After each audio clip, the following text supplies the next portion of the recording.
बिस्मिल्लाहिर्रहमानिर्रहीम। तो आज का टॉपिक है हमारा benign and malignant tumours of breast. तो सबसे पहले इसमें आ जाती है एनाटमी। एनाटमी में सबसे पहले अगर देखा जाए तो अपर बॉर्डर आता है जो कि क्लेविकल बनाता है। दोनों ब्रेस्ट के दरमियान जो बोन होती है स्टर्नम बोन, ये medial border of the breast बनाती है। और लेटरल बॉर्डर जो है हम आर्म को कंसिडर करते हैं या एक्जिला। इसके बाद जो है दिया गया एरोला। एरोला जो है dark area around the nipple होता है जो कि सिक्रीशन करता है फैसिलिटेशन ऑफ ब्रेस्ट फीडिंग के लिए। इसके अलावा निपल होता है। निपल जो है आउटलेट है जिसके थ्रू ब्रेस्ट फीडिंग होती है। अब पिक्चर के लेफ्ट साइड पे देख ले तो एनाटमी ऑफ द ब्रेस्ट इन्होंने बताई हुई है। सबसे पहले चेस्ट मसल आ जाते हैं। तो चेस्ट की जो मेजर मसल है जो जो जिसके ऊपर जो है वो ब्रेस्ट प्रेजेंट होता है, तो वो दो है, एक पेक्टोरलिस मेजर, एक पेक्टोरलिस माइनर। ये मोस्टली जो है इन्वॉल्व होते हैं आर्म की मूवमेंट और शोल्डर की मूवमेंट में। फिर रिब्स है। रिब्स भी फील की जा सकती है स्किन के ऊपर, ब्रेस्ट से अबव। फिर axillary lymph nodes. Lymphatic system हमें पता है कि इम्यूनिटी सिस्टम का पार्ट है जो बॉडी को अगेंस्ट पैथोजन जो है वो डिफेंड करता है। सही है। तो जो ब्रेस्ट में अगर कोई इन्फेक्शन वगैरह होती है तो उसकी drainage through axillary lymph nodes होती हैं। इसके बाद दिया गया है फैटी टिश्यू। तो फैटी टिश्यू मेनली जो important components of the breast है वो दो है। एक लोब्यूल्स जो जिधर मिल्क प्रोडक्शन होती है, लोब्यूल्स में मिल्क प्रोडक्शन होती है। फिर हमारे पास आ जाते हैं डक्ट्स। डक्ट्स जो है वो लोब्यूल्स से जो मिल्क प्रोड्यूस होता है उसको निपल तक पहुंचाती है। इन दोनों स्ट्रक्चर्स को सपोर्ट कौन देता है? ये फैटी टिश्यू देता है। और फाइब्रस टिश्यू जो है वो भी इन सब को सपोर्ट देता है। तो वो ये दोनों जो है फर्मनेस ऑफ द ब्रेस्ट में हेल्प करते हैं। ये जो इस स्लाइड में बताया गया ये लेटरल व्यू है। लेटरल व्यू में वही सेम चीज़ें हैं। एनाटमी में एक्सिलरी लिम्फ नोड्स हैं, फैटी टिश्यू है, लोब्यूल्स है, एरियोला वगैरह सारा। ये अगर पिक्चर के लेफ्ट साइड पे आप देख लें तो इसमें जो है मसल्स इन्होंने बताए हुए हैं। एक जो है पेक्टोरलिस मेजर है, एक पेक्टोरलिस माइनर है। अब ये देख लें एनाटमी। एनाटमी में इन्होंने डिवाइड किया हुआ है एक ही ब्रेस्ट को चार क्वाड्रेंट्स में। फिर लेटरल अपर क्वाड्रेंट या outer upper quadrant, upper lower quadrant, और middle upper quadrant, middle lower quadrant. और जो एक्सिलरी टेल है ये ब्रेस्ट का वो पार्ट है जो कि ब्रेस्ट से जाके एक्सिलरी ट्रायंगल में एक्सिलरी रीजन को ज्वाइन करता है। अब इसमें एक वैल्यूज़ दी गई हुई कुछ परसेंटेज के लिहाज से 45, 15, 5 और 10%। तो 45% का मतलब जो है अपर आउटर क्वाड्रेंट, मतलब इसमें मेलिग्नेंट ट्यूमर्स की अकरेंस सबसे ज़्यादा है 45%। इसमें क्यों ज़्यादा है? क्योंकि इसमें ग्लैंडुलर टिश्यू सबसे ज़्यादा है। इसके बाद फिर आ जाते हैं बिनाइन ट्यूमर में। सबसे पहला टाइप वो है फाइब्रो एडिनोमा। फाइब्रोसिस है। एडिनोमा मास को बोलते हैं। ग्लैंडुलर टिश्यू में जो मास हो जाए उसको बोलते हैं एडिनोमा या एडिनोमेटस। ठीक है। तो fibro adenoma is smooth discrete breast lump. Lump बोलते हैं मास को, सिंपल अल्फाज में क्या कहते हैं। तो lump consisting of fibrous and adenomatous tissue. तो ये फाइब्रस मतलब ऊपर स्कार सी फॉर्मेशन हुई होगी और नीचे जो है मास अपीयर हो जाएगा कि इधर ब्रेस्ट में। तो ये इस टाइप के ट्यूमर को फाइब्रो एडिनोमा बोलते हैं। It is firm and mobile that appears to shift and is commonly referred as a breast mice. तो इसको अगर आप पल्पेट करते हैं तो ये मूव करता है अप डाउन या किसी भी साइड पे। तो इस मोबाइल या इस मोशन की वजह से इसको ब्रेस्ट माइस भी बोलते हैं। अब fibroadenoma are the second most common solid tumour after breast cancer and most common benign tumour in women. तो बिनाइन ट्यूमर में सबसे कॉमन जो है फाइब्रो एडिनोमा आता है, और ब्रेस्ट कैंसर के बाद भी सेकंड जो मोस्ट कॉमन ट्यूमर है वो भी फाइब्रो एडिनोमा ही है। ये पेनलेस होता है, फर्म नरम होता है, सोलेटरी एक ही जगह पे होता है। मोबाइल जो है मतलब अगर आप इसको टच करते हैं तो ये अपनी लोकेशन चेंज करता है। स्लोली ग्रोइंग ब्रेस्ट मास है। It is most common breast tumour in young women usually under 30 years of age and growth में एक्सेलरेटेड ड्यूरिंग प्रेगनेंसी। तो ये मोस्टली रिप्रोडक्टिव वुमेन्स में होता है। रिप्रोडक्टिव वुमेन कौन सी होती हैं? जिनमें मतलब ऑनसेट ऑफ प्यूबर्टी से लेकर मीनोपाज तक ये रिप्रोडक्टिव वुमेन होती है, मतलब ये बर्थ दे सकती है बच्चे को। तो लैक्टेटिंग या प्रेग्नेंट वुमेन में इसकी जो है ग्रोथ ज़्यादा होगी। क्यों ज़्यादा होगी? क्योंकि उनमें प्रोलिफरेशन ऑफ ग्लैंडुलर टिश्यूज़ होती है, तो उसकी वजह से फिर ब्रेस्ट का साइज़ भी बढ़ता है और फाइब्रोएडेनोमा अगर हो तो इसकी भी ग्रोथ साथ साथ होती जाएगी। अब इसके बाद आगे हमारे पास it is usually detected when it is 2 और 3 सेंटीमीटर इन साइज़। तो अगर 2 टू 3 सेंटीमीटर से साइज़ में कम होगा तो ये हमारे पास डिटेक्ट ही नहीं होगा। Fibroadenoma can cause drastic asymmetrical growth of the breast. Usually जो ब्रेस्ट की ग्रोथ होती है वो साइमेट्रिकल होती है, मगर मतलब एक साइड से जिस तरह ग्रोथ होगी दूसरी साइड से भी हमारे पास इसी तरह की ग्रोथ होगी, मतलब सेम होगी। एसिमेट्रिकल ग्रोथ का मतलब ये है कि अगर लेटरल साइड पे ग्रोथ हो रही है तो वो ज़्यादा होगी मीडियल से, या मीडियल पे अगर ग्रोथ हो रही है तो मीडियल पे ज़्यादा होगी, लेटरल से एक दूसरे से ज़्यादा हो कम होगी। When larger than 5 centimeter they are classified as a giant fibroadenoma। अगर 5 सेंटीमीटर से ज़्यादा है तो इसको giant fibroadenoma कहते हैं। ये फिर इसमें बताया गया है, देखें कि सॉलिड मास जो है डायग्राम में जो है। क्लिनिकल फीचर्स क्या है? प्रेजेंटेशन ये सबसे पहले किन वुमेन में होगी? जो रिप्रोडक्टिव वुमेन है, पहले पॉइंट में ये बताया गया है, ठीक है। Due to their hormonal sensitivity fibroadenoma commonly enlarge during pregnancy and elevate at menopause. तो ये पहले हम ये पॉइंट डिस्कस कर चुके हैं कि लैक्टेटिंग या प्रेग्नेंट वुमेन में ग्रोथ ज़्यादा होगी और जो मेनोपॉज वुमेन है उनमें ग्रोथ कम होगी। तो इसकी प्रेजेंस जो है ऑलमोस्ट रेयर है कौन सी वुमेन में? जो 40 ईयर से अबव हो। अगर आप इसको देख लें तो ये the lesion are well defined and well circumscribed. अगर आप इसको पल्पेट करते हैं या आपको बहुत क्लियर नज़र आएगा कि ये इस जगह पे लीजन है। और जो नीचे वाले पॉइंट में है इसमें वही वाली बात की गई है कि अगर आप इसको पल्पेट करते हैं तो ये मूवमेंट करती है अप साइड या डाउन साइड पे, जिसकी वजह से इसको ब्रेस्ट माउस भी बोलते हैं। अब आ जाती है इन्वेस्टिगेशन कि हम इसको किन किन चीज़ों के थ्रू डिटेक्ट कर सकते हैं। तो पे सबसे पहले है मेमोग्राम। मेमोग्राम में ये ओवल या राउंड, तो मेमोग्राम में ये ओवल या राउंड शेप का नज़र आता है। इसकी बाउंड्रीज या क्लियर मार्जिन्स हो भी सकते हैं या नहीं भी हो सकते। मतलब स्मूथ या लॉबुलेटेड का मतलब ये है कि स्मूथ अगर होगी, एरिया सराउंडिंग स्मूथ है तो इसकी बाउंड्रीज भी स्मूथ होगी। अगर लॉब्यूल्स है इर्द गिर्द तो फिर लॉब्यूलर एरिया में है तो फिर लॉबुलेटेड मार्जिन इसके होंगे। और अगर इसकी डाउन साइड की जो बॉर्डर है वो अगर क्लियर नज़र आ रही हो तो इसको हॉलो साइन बोलते हैं। लोअर एज पे अगर ये क्लियर आपको नज़र आती है, अगर कैल्सिफिकेशन हुई हुई होगी तो फिर वो को पॉपकॉर्न अपीयरेंस देगी। सही है। इसके बाद आ जाती है सोनोग्राफी, अल्ट्रासाउंड। इसमें ये ओवल शेप का आएगा नज़र, और इकोजेनिसिटी या इको टेक्सचर जो होगा ये आप डायग्राम में देख सकते हैं। ऑल ओवर ये सेम है, एक जैसा है, जैसे फ्लूइड फील्ड नज़र आ रहा है इस तरह।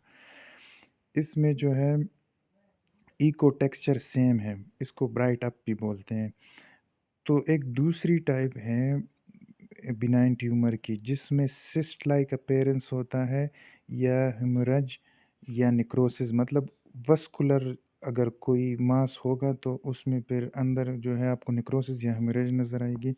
तो वो इंटरनल इकोस फिर पैटर्न्स जो है या उसकी अपीयरेंस जो है वो सेम नहीं रहती। तो ये इन दोनों के दरमियान डिफरेंशिएशन के लिए भी अच्छी मोडिलिटी है। फिर इसके बाद आ जाती है नीडल कोर बायोप्सी। तो तमाम जो जो है पेशेंट्स को जो है all patient are should undergo FNAC for tissue confirmation. FNAC का मतलब है fine needle aspiration culture, tissue cell tissue या कल्चर भी कह सकते हैं, उसके लिए यूज़ होता है। मैनेजमेंट में आ जाता है तो management fibroadenoma does not require excision unless. तो इसमें एक्सेशन की ज़रूरत नहीं होती यहाँ तक कि जब तक एसोसिएटेड विद सस्पिशियस साइटोलॉजी, जब तक के आपको जो है सेल्स की इन्वॉल्वमेंट इसमें नहीं हुई होगी तो तब तक हम इसकी नहीं करते हैं। या इट बिकम्स वेरी लार्ज, या इसकी साइज़ बहुत ज़्यादा हो जाए तो उस सूरत में भी हम एक्सेशन करते हैं। The patient expressly desire the lump to be removed, या पेशेंट की ख्वाहिश पे भी हम इसको कहते हैं, मतलब उसको तंग कर रहा हो या डिस्कम्फर्ट फील हो रहा हो तो उस वजह से।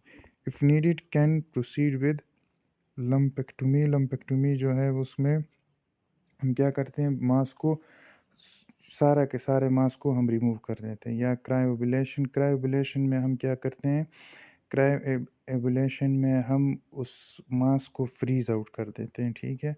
अल्ट्रासाउंड गाइडेड परक्यूटेनियस सक्शनिंग, ये अल्ट्रासाउंड के थ्रू हम मांस को थ्रू द स्किन रिमूव करते हैं।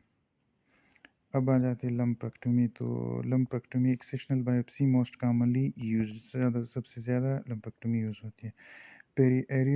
Periareolar or submammary for a big lump incision is preferred.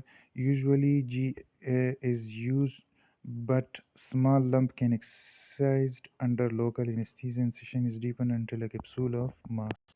तो सब मेमोरी या पेरी एरियुलर एरिया से हम इसकी इंसिजन करते हैं, जनरल एनेस्थीसिया देते हैं, बट अगर मास स्मॉल हो तो उसमें लोकल एनेस्थीसिया, मतलब सिर्फ ब्रेस्ट को एनेस्थाइज करके भी हम रिमूव कर सकते हैं।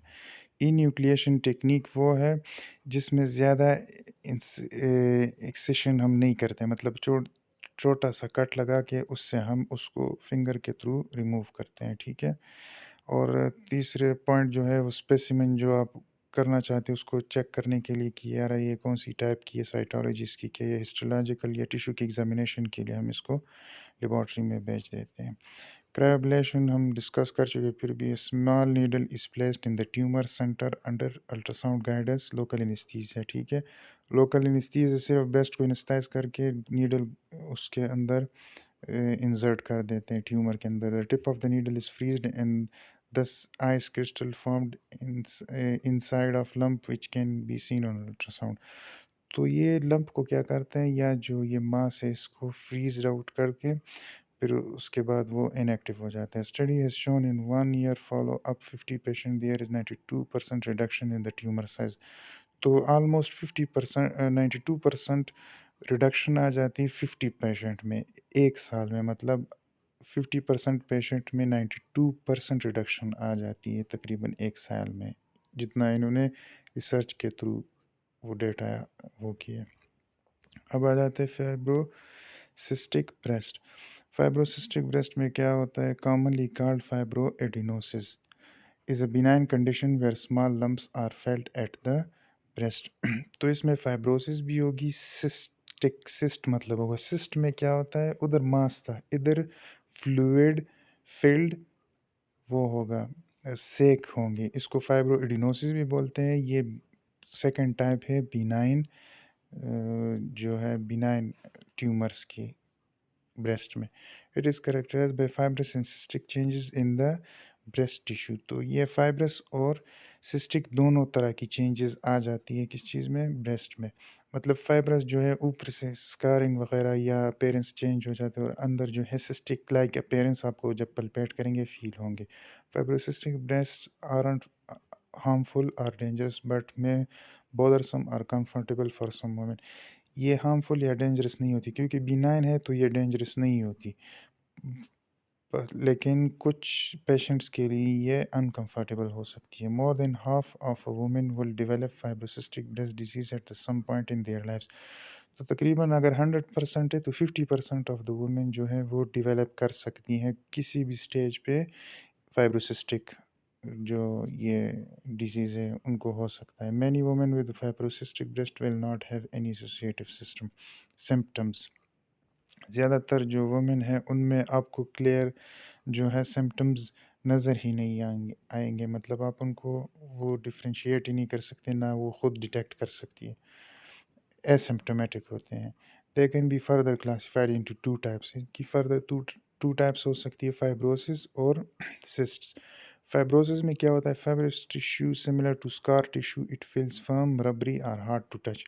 तो फाइब्रस टिश्यू का पेयर हो जाना या स्कार का बन जाना, इसमें अपीयरेंस स्कार अपीयरेंस हो जाती है, और वो स्कार अगर आप उसको टच करते हैं तो फर्म भी हो सकती है, रबरी भी हो सकती है, या हार्ड भी हो सकती है on touch.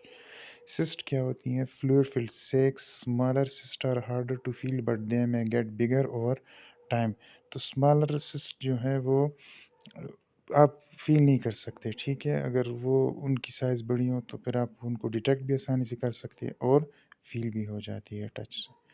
Acute mastitis, mastitis बोलते हैं ब्रेस्ट की इन्फ्लेमेशन। टाइटिस जिधर भी आती है उसको इन्फ्लेमेशन के लिए यूज़ होता है। Acute mastitis is usually bacterial infection and is seen commonly in the postmortem period. Postmortem after the delivery जो पीरियड होता है उसको पोस्टमार्टम पीरियड कहते हैं, और ये बैक्टीरियल इन्फेक्शन की वजह से ज़्यादातर फीमेल्स में हो जाती है। सीन ड्यूरिंग लैक्टेशन पीरियड, तो पोस्टमार्टम जो पीरियड है उसको लैक्टेशन पीरियड भी बोल सकते हैं। तो बैक्टीरियल इन्फेक्शन जो है वो पोस्टमार्टम पीरियड में होगा, मतलब आफ्टर द डिलीवरी होगा, और ये ड्यूरिंग लैक्टेशन पीरियड भी हो सकती है अगर ब्रेस्ट फीडिंग हो रही है उस दौरान। Commonly occurs in new mother who have been breast feeding for last 3 months.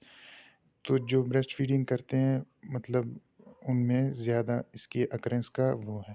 Staphylococcus aureus जो है is the most common organism है इसमें। If hospital acquired usually it is penicillin resistant. तो अगर आप वो इसको पेशेंट को जो है एडमिट करवाते हैं तो या ज़रूरत होती है उसकी, तो फिर पेनिसिलिन रेजिस्टेंस है ये। इन्वेस्टिगेशन किसके थ्रू करते हैं? नीडल एस्पायरेशन ऑफ पस and bacteriological culture of the पस। जो पस बना हुआ है, क्योंकि जिधर इन्फ्लेमेशन होगी उधर पस लाजमी तौर पर बनेगी, क्योंकि वो एक्सुडेट होगा या ट्रांसोडेट, वो इन्फ्लेमेशन के आपको पता ही है।